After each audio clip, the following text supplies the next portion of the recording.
All right, Richard, welcome to Japan. Thank you very much, Scott. It's a great honor to be here. Oh, and thanks for stopping by here at HobbyLink. It's actually quite a pleasure to have you guys here. Well, thank you very much. Your products are kind of the talk of the industry right now, I think. So you're an accomplished modeler in your own right then. I've done a bit of modeling, yeah. Okay, and that would perhaps be part of the reason why your famous boss, Peter Jackson, decided to hire you to run Wingnut? It probably had a little bit to do with it, yeah. Could you tell us about how you got to know Peter and how this dream job sort of came your way? Yeah, well, I was manager of a shop in Wellington called Model Crafts and Hobbies, and had been there for a while. And Peter stops in there occasionally, as many local hobbyists do, picking up stuff. And so he'd been a customer for a while. He'd bought a few of my pieces that I've made, and I guess when he was looking around for somebody to tie the whole sort of Wingnut Wings project together, he thought of me eventually, and that's sort of went from there. Well, that's high praise and a high honor. Oh, I'm very lucky. So Wingnut Wings as a company, it was started by Peter, and he was the whole basically idea behind it, basically? It's Peter's project, yeah. Peter's baby. Yeah. So he's just been deeply interested in World War I aviation for a long time then?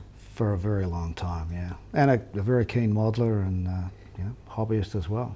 Have you seen any of the stuff he's built?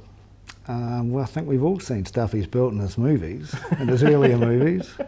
Not necessarily World War I airplanes or anything, but... Are you personally interested in the World War I aviation? Oh yeah, I've had a long interest in World War I aviation, mainly brought about from a TV show. I don't know if it was the BBC or ITV or whatever, but way back when I was a kid, it was a TV show called Wings, and it was set in World War I, and I was always too young to watch it. And then one night, for some reason, I was able to watch it, and I thought it was fantastic. And then some guy got his hands cut off when he was turning the propeller, and I thought it was horrific. I never wanted to watch it again. But I really liked the show. And on top of that, there was a great series of books by a guy called Derek Robinson.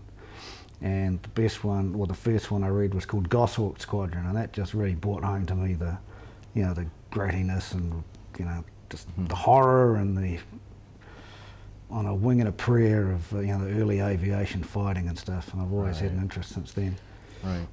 So all of the design work and research and all that is being done by your team in New Zealand, right? Yeah, we have a good dedicated team of digital modelers in the office and the studio, and that's where all the digital modeling is done. Research is mostly undertaken there as well. We've got a great database of photographs, and we can tap into the Vintage Aviator, another company that Peter's involved in that builds real airplanes. That's the 1-to-1 scale models that he's involved with, right? Yeah, 1-to-1 scale. Not so much plastic, but lots of, it's just like model making, but very, very, very big. And they obviously, as they build real planes, they need very detailed plans and stuff.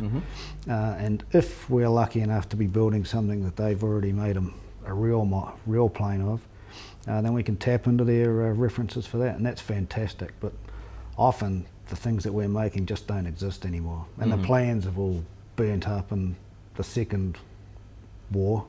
Yeah. So the first kits hit the market, it was April of this year, and how's the reception been? It's been fantastic. We've really been blown away, and the most satisfying thing that we've found is that people who may not have ever considered doing World War I airplanes, buying them and enjoying building them. People who mainly don't even make airplanes are buying them and building them, and that's well, really that's fantastic. actually, that's huge. Yeah. And that's huge for the industry when you get into that territory. And the key is that they're enjoying doing it, and the parts, the people are finding the parts fit together as they're meant to, and things sort of line up, and which has always been a difficult thing with biplanes and stuff. And, we've put a lot of effort into trying to make these things fit together well. I must say that not just the fit and the detail of the parts, but your packaging and the instructions are a work of art in themselves. I mean, some people may not have seen them yet, but it's almost like a builder's reference guide, not just how to stick part A on part B, but you know, beautiful photos of the actual aircraft and full color diagrams. It's just amazing. Yeah. Well, again, it's just something we want to do, is just make everything as good as we possibly can. And you know, we've got a passion for that, and we hopefully it shows through. And you know, we want people to get the kit, open it up, and not have to go and buy all sorts of reference material and stuff. And we do have the resources in many cases to include a lot of those rare photographs of the real aircraft and museum examples where they exist. And you know, anything we can do to help and make the whole model making process more enjoyable is effort well worth spending.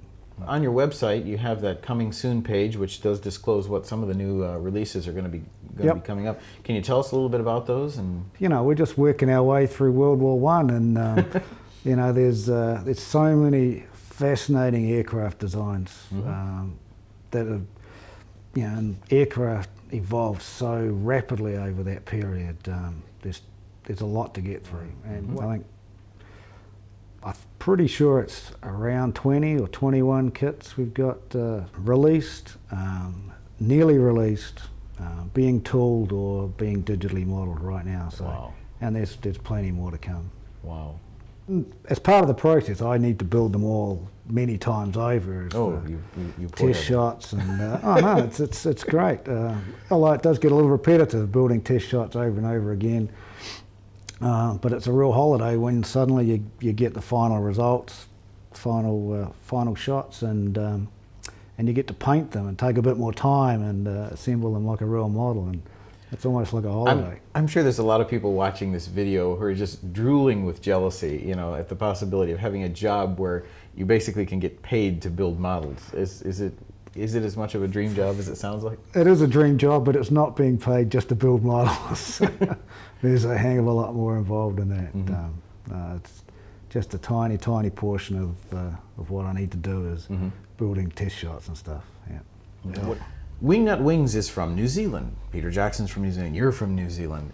There must be a little bit of perhaps national pride in bursting onto the model scene like this. I mean, up to now it's been American companies, Japanese companies, Italian companies, British companies, some Eastern European companies.